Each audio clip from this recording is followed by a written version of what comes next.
What's the meaning of blotto?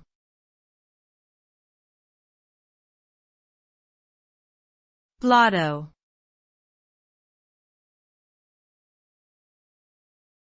Blotto.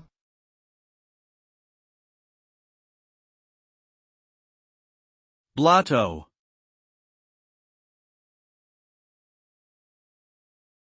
Blotto.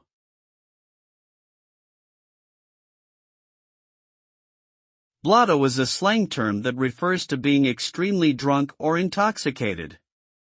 It is often used to describe someone who has consumed an excessive amount of alcohol or other substances. The word blotto is thought to have originated in the 1920s during the Prohibition era, a time when drinking alcohol was illegal in the United States. It can also be used more broadly to describe a state of extreme fatigue or exhaustion.